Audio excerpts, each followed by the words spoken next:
जिसने दिन मदीन की वो खिदमत अंजाम की सुन्नत व जमात थी, दक्कन बल्कि शिमाल की धरती पर और अरब की सरजमीन पर भी दीन सुन्निया जो काम कर रहे हैं, इनकी इज्जत नहीं है। खालिश हो उस वक्त की इज्जत बड़ी है, ये खबर को मिलने का സാധാരണഗതിയിൽ ഒരു ആ വ്യക്തിയെ ബഹുമാനിക്കപ്പെടുന്നു. എന്നാൽ വിചാരത്തെയും ലോകത്തിലുള്ള മുഴുവൻ അഹ്ലുസുന്നത്ത് വൽ ജമാഅത്തിലെയും പണ്ഡിത പ്രമുഖരെ ഒരുച്ചുകൊണ്ട് ദീനു വേണ്ടി മഹത്തായ സേവനം ചെയ്യുന്ന ഷെയ്ഖ് അബൂബക്കർ അവരുടെ തെരഞ്ഞെടുത്ത് ആ അവാർഡ് ഹെറിറ്റേജ് അസോസിയേഷൻ ഷെയ്ഖ് നിലപ്പോൾ ബഹുമാനപ്പെട്ട ഷെയ്ഖ് അബൂബക്കർ എന്നവരുടെ സ്ഥാനം ഉയർന്നത് അവാർഡ് നൽകപ്പെടാൻ ആദരവ് ലഭിക്കുന്നത്.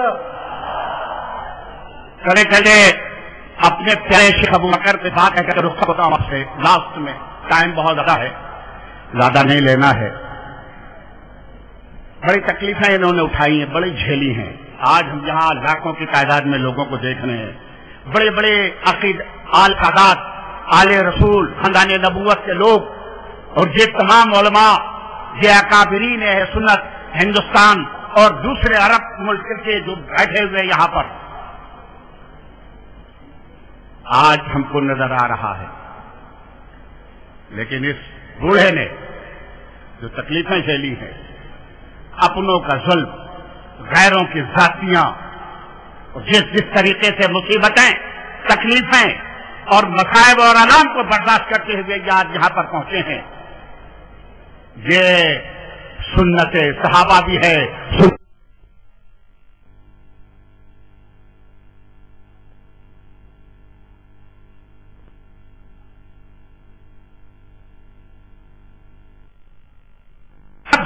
है तो अल्लाह की मोहब्बत और कुर्ब उसको हासिल होता है। നാം എല്ലാവരും തന്നെ ഇവിടെ ഒരുമിച്ച് കൂടിയിരിക്കുന്നത് എത്രയോ അധികം ത്യാഗങ്ങൾ സഹിച്ചുകൊണ്ടാണ്. ഇവിടെ വന്നിരിക്കുന്ന പണ്ഡിത പ്രമുഖർ ലോകത്തിന്റെ നാനാഭാഗത്തു നിന്നും എത്രയോ ത്യാഗം സഹിച്ചാണ് ഇവിടെ വന്നിരിക്കുന്നത്. അത് തന്നെയാണ് സൂഫിയാനെ കിറാം, മഹാന്മാരായ ഔലിയാക്കൾ നമ്മെ പഠിപ്പിക്കുന്നത്.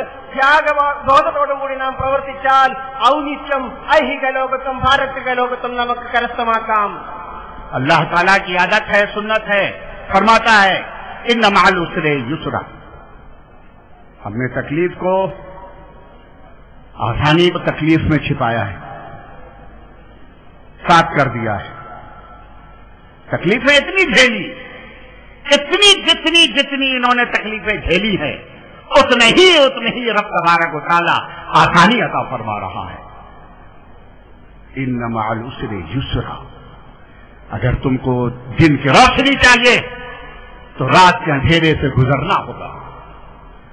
अगर तुमको मुश्किलात से गुजारा जा रहा है तो इसका मतलब यह है कि आसानी अल्लाह ताला देने वाला है, उसकी मशीयत जारी होने वाली है।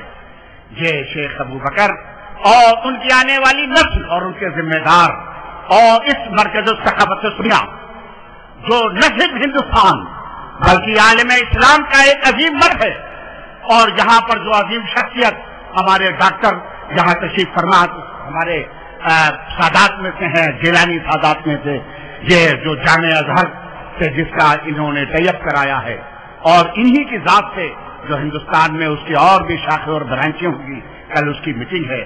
मैं इन सबसे अर्ज करते चलता हूँ, आखिरी में आप सबको मुबारकबाद देता हूँ। केरला वालों, तुम खुश नसीब हो। केरल की धरती में पढ़ने वालों, एले सुन्नत और एले मुस्लिमीन, तुम बहुत ही लकी हो कि अल्लाह ताला ने तुम्हारे समाज और सोसाइटी में शेख अबू बकर जैसा एक अर्द मुजाहिद पैदा किया है।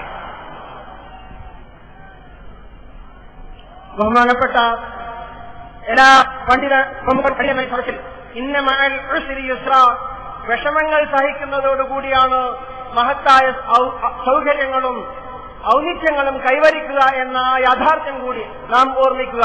നമുക്കിവിടെ ഒരുമിച്ച് കൂടാൻ എത്രമാത്രം ത്യാഗങ്ങൾ വേണ്ടിവന്നിട്ടുണ്ട് എങ്കിൽ ഇത്യാദി സ്ഥാപനങ്ങൾ ഇവിടെ കൊടുക്കുന്നതിന് വേണ്ടി ഷെയ്ഖ് അബൂബക്കർ അവർക്ക് എത്രമാത്രം ത്യാഗം സഹിക്കേണ്ടി വന്നിട്ടുണ്ട് എന്ന് നാം ചിന്തിക്കേണ്ടതാണ്. ഇത്തരുണത്തിൽ നിങ്ങളോട് അവസാനമായി എനിക്ക് പറയുവാനുള്ളത്, നാം എല്ലാവരും ഒരു യാഥാർത്ഥ്യം മനസ്സിലാക്കുക. ബഹുമാനപ്പെട്ട ഷെയ്ഖ് അബൂബക്കർ അഹമ്മദ്, അദ്ദേഹം ഈ ഇന്ത്യ രാജ്യത്തിലുള്ള എല്ലാവർക്കും ഒരു വലിയ നിഅമത്ത് അനുഗ്രഹമാണെങ്കിൽ പ്രത്യേകിച്ച് ചെറുപ്പക്കാരായ നിങ്ങൾ അല്ലാഹുവിനെ സ്തുതിക്കുക. ഷെയ്ഖ് അബൂബക്കറിന്റെ നേതൃത്വത്തിൽ നിങ്ങൾ അണിനിരക്കുക. आइए हम सब दुआ करते हैं कि मालिक मौला इनको और इनके मिशन को क़यामत तक कायम रखे। मालिक मौला आमीन। അവസാനമായി ഞാൻ ദുആ ചെയ്യുന്നു, ഈ മഹത്തായ മിഷൻ, ഈ മഹത്തായ പ്രവർത്തനം, മർക്കസിന്റെ പ്രവർത്തനങ്ങളും സന്ദേശങ്ങളും അന്ത്യനാൾ വരെ നിലനിൽക്കുമാറാവട്ടെ. അസ്സലാമു അലൈക്കും വറഹ്മത്തുള്ളാഹി വബറകാതുഹു.